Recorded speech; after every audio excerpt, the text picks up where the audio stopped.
안녕하세요, 스몰빅입니다. 오늘은 거제 대표 아파트인 유로 아일랜드에 대해 말씀드리고자 합니다. 해당 단지에 대해서는 몇 개월 전에 소개해드렸으며 부동산 침체기로 인해 현재 유로 아일랜드도 무피 또는 마피 매물들이 효과를 형성 중인데요. 지금 같은 급격한 하락기에 모든 단지가 비슷하지 않을까 하지만 입지 대장인 유로 아일랜드의 경우 외지인들의 비중이 높아 더 많은 타격을 받는 것 같습니다. 많은 고민들이 있으실 것 같은데 오늘은 유로 아일랜드의 호재로 판단되는 하나그룹의 대우조선해양 인수에 대해 말씀드리고자 합니다. 유로 아일랜드와 대우조선해양 인수가 무슨 관계가 있지 라고 의아해 하실 수도 있지만 제 개인적으로는 충분히 좋은 영향을 미칠 것으로 판단되는데요. 그 근거들을 말씀드리겠습니다. 우선 거제라는 도시의 특성을 알아야 되는데요. 거제 시민의 70% 정도가 대우조선해양과 삼성중공업 등 대형 조선소와 직간접적 연관 있는 근로자들이며 자연스레 조선업의 경기에 따라 부동산도 큰 영향을 받습니다. 때문에 지난 몇 년간 거제 부동산 경기도 바닥을 다지고 있었다가 친환경 선박인 LNG선 중심으로 수주가 잘 된다고 하니 작년에는 반짝 들썩이기도 하며 특히 유로 아일랜드와 스카이는 피 1억 이상의 호가 및 실제 매매가 되기도 했습니다. 중국의 조선업은 한국 조선 기술을 따라올 수 없다거나 예전 슈퍼사이클이 다시 찾아왔다고 하는 등의 한국 조선업의 장밋빛 전망은 제가 섣불리 판단하기 어려운 부분이 많습니다. 조선업이 노동 집약적인 사업이라 사양산업으로 분류되긴 하지만 나라에서 버릴 수 없는 기술력 중 하나이고 수주 금액의 거의 100%를 달러로 거래하기 때문에 위기 때마다 외화 보유액의 든든한 버팀목이 되는 국가 기반 산업임은 틀림없기 때문입니다. 그래도 오늘 말씀드리고자 하는 하나그룹의 대우조선해양 인수는 유로 아일랜드의 미래에 분명 긍정적이며 이유는 다음과 같습니다. 첫째, 조선소 근로자뿐 아니라 거제 시민 대부분이 하나그룹의 대우조선해양이 인수되면 지금보다 더 나아질 거라는 긍정적인 생각을 가지고 있습니다. 제가 알아본 바에 따르면 현재 대우든 삼성이든 현대와는 상대적으로 낮은 임금으로 인해 임직원들의 패배감 또는 상실감들이 엄청나다고 합니다. 그 중에서도 특히 이슈거리가 많았던 대우 임직원들이 더 힘들었을 것 같은데요. 그래서인지 미래를 이끌어가야 할 젊은 직원들의 이탈이 많으며 타 산업으로 전직하는 경우도 있지만 대부분 현대중공업 그룹으로 이직하는 경우가 많다고 합니다.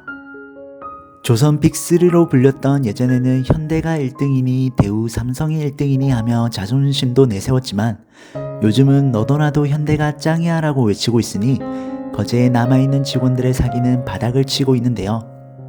이런 배경 때문에 거제로 들어오는 신규 유입보다는 유출되는 수가 많은 상황이며 자연스레 거제 부동산과 특히 대장단지로 분류되는 유로 아일랜드도 큰 영향을 받고 있다고 생각합니다.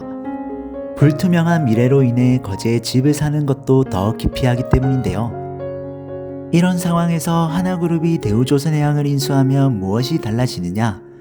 우선 1, 2년 내로 바뀌게 될 가장 큰 변화는 대우와 삼성 모두 임직원들의 연봉이 상승할 것이라 생각합니다. 앞서 말씀드린 것처럼 대우, 삼성 임직원들이 현대로 이직하는 이유는 바로 연봉 때문인데요. 조선 호황 시절엔 3사가 비슷한 연봉을 받았으나 최근에는 현대, 삼성, 대우 순으로 연봉 차이가 많이 나는 것으로 파악되었습니다. 이런 상황에서 정통한 소식통에 따르면 하나그룹에서 최근 대우조선해양 임직원들의 이탈을 심각하게 받아들이고 있고 연봉 때문에 이직한 사람들을 다시 불러올 수 있을 만큼의 지원을 아끼지 않겠다라는 의미심장한 소식들이 전해지고 있습니다. 자연스레 삼성중공업도 연봉 인상에 대한 이야기가 진행 중인 것으로 파악되며 예전처럼 조선 빅3의 연봉은 비슷하게 맞춰질 것으로 예상됩니다.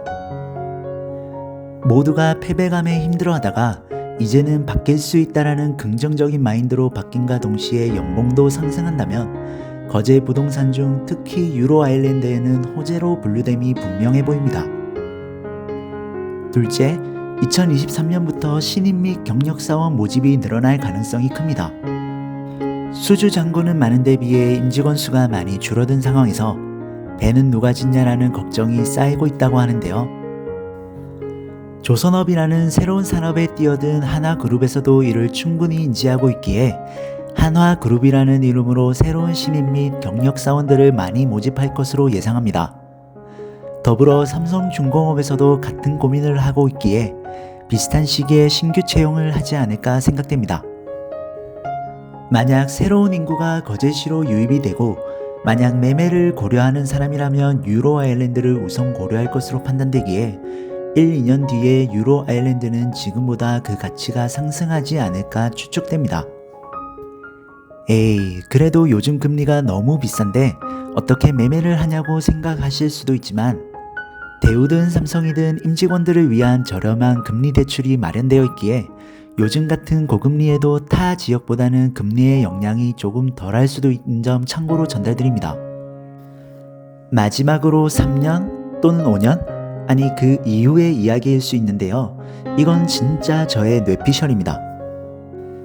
저는 하나그룹의 대우조선해양 인수가 현재 조선 빅3에서 빅2로 재편되는 신호탄이 아닐까 조심스레 추측합니다. 두 가지 시나리오가 있을 것 같은데요.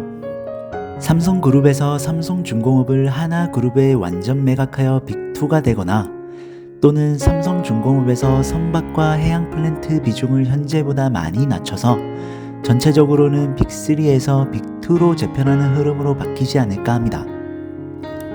참 얼토당토 않고 근거 없는 지라시라고 생각하실 수도 있는데 맞습니다. 근거는 없는데 제가 이렇게 생각하는 이유를 말씀드려 보겠습니다. 우선 삼성그룹 이재용 회장은 정말 조선업에 관심이 없구나 라는 것을 깨달았습니다. 올해 상반기 이재용 회장의 구속 여부 재판이 있었고 불미스럽게도 같은 시기에 대우조선해양 하청지회 파업도 있었습니다. 당시 한국 조선업을 살리려면 빅3가 아닌 빅2 체제로 가야 된다는 전문가들의 조언이 대부분이었고 자연스레 현대와 삼성 체제로 가는 게 가장 이상적이라는 의견이 지배적이었는데요. 아마 나라에서도 삼성그룹에서 사주길 바랬을 것이고 이재용 회장 구속재판과 맞물려 이런저런 제안도 물밑으로 하지 않았을까 하는 완전 근거 없는 추측입니다. 그럼에도 결국 삼성그룹은 대우조선해양을 쳐다보지 않았고 반도체, 바이오 등 핵심 산업에 적극적인 신규 채용 및 설비 투자를 발표했습니다. 또한 요즘 이재용 회장이 석방되고 난 후 삼성그룹의 여러 사업장들을 직접 찾아가는 현장 경영을 진행 중인데요. 삼성전자를 비롯해 삼성바이오, 삼성 SDS 등 그룹 내의 핵심 산업뿐 아니라 이재용 회장이 별로 선호하지 않는 것으로 알려진 삼성물산과 삼성엔지니어링 등 건설업 본사까지 방문하며 삼성그룹 임직원들을 격려하고 있는데요. 아직까지도 삼성중공업은 방문하지 않고 있습니다. 그리고 최근 삼성중공업에서 삼성전자 반도체 공장 마무리 공사를 지속적으로 수주하고 있는데요. 물론 평택 반도체 공장의 물량이 그만큼 많은 것일 수도 있는데 삼성중공업에서 하는 사업의 포트폴리오인 선박 해양 플랜트뿐 아니라 반도체 공장 등 육상 플랜트 쪽의 지분을 넓히려는 계획이 아닐까 추측해봅니다. 참고로 몇 년 전 삼성물산, 삼성엔지니어링, 삼성중공업 합병 이슈가 있었고 당시엔 실패로 돌아간 적이 있지만 분명 새 회사의 사업은 여전히 겹치는 부분이 많아 보입니다. 여기에 더해 최근 삼성중공업의 부회장으로 삼성엔지니어링 대표이사를 지낸 사장을 내정했다고 발표했는데요. 제2의 중동붐이라고 불리는 네옴시티와 같은 엄청난 사업이 예정되어 있으며 이재용 회장이 직접 중동에 방문하여 직접 챙기고 있는 상황에서 삼성물산과 엔지니어링 인력으로 커버하기 어려울 정도의 큰 사업으로 예상되기에 부족한 인력 및 자원을 삼성중공업으로 메꾸려는 시도가 아닌가 생각합니다. 만약 제가 예상한 대로 삼성중공업에서 중동 건설업에 뛰어든다면 선박과 해양 플랜트의 비중이 줄어들 것이고 이는 현대중공업과 대우조선해양의 합병이 거부된 유일한 사유였던 선박 시장 독점 이슈를 자연스럽게 해결한다는 점에서 먼 훗날 완전 빅2 또는 실제적 빅2 체제를 고려하여 정부, 삼성그룹, 하나그룹에 모두 도움이 되는 시나리오를 염두에 두고 있지 않을까 하는 진짜 완전 뇌피셜입니다. 마지막으로 삼성그룹과 하나그룹은 오랫동안 우호적인 관계를 유지하고 있는데요. 하나그룹의 김승현 회장님이 재계에선 유일하게 최근 이건희 회장님의 2주기 추모식에 새 아들을 데리고 참석했다고 합니다.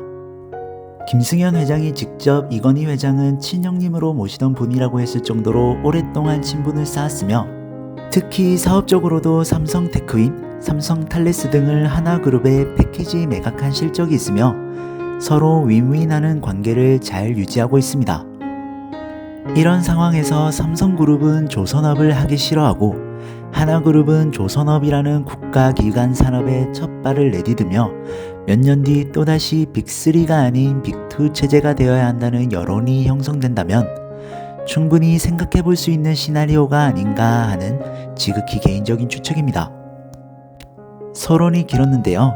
결국 하고 싶은 말은 조선업이 잘 되기 위해선 빅3가 아닌 빅2 체제가 맞다는 것이 개인적인 생각이며 실제 빅2 체제 또는 흐름상 빅2가 된다면 그동안 치킨 게임처럼 서로 제살을 깎아먹는 극심한 수주 경쟁이 완화될 것이고 조선업의 경기가 좋아지게 되면 거제의 부동산도 다시 분위기를 타지 않을까 생각합니다. 너무 먼 미래를 예상하는 것일 수도 있지만 그 먼 미래에도 유로 아일랜드가 위치한 입지보다 좋은 곳은 거제 내에서 찾아보기 어렵다는 점에서 분명 긍정적인 신호로 판단됩니다. 오늘은 이런저런 저의 사견을 많이 말씀드렸는데요. 요즘 무피 또는 마피로 나오는 매물들이 많은 시점에서 내년 상반기쯤 말씀드린 호재들이 실제로 반영된다면 우선 현재 너무 낮게 형성되어 있는 전세 가격이 먼저 상승하는 흐름으로 조금씩 변화될 것이며 그 이후에는 매매가도 조금씩 탄력받지 않을까 생각합니다. 지금까지 하나그룹의 대우조선해양 인수로 인해 조선업 변화에 따른 거제 부동산, 특히 유로 아일랜드에 대한 개인적 견해를 말씀드렸는데요. 누군가의 위기는 곧 누군가의 기회라는 점을 되새기며 여러분들의 판단에 조금이나마 도움이 되었길 바랍니다. 그럼 이상으로 스몰빅이었습니다. 감사합니다. 스몰빅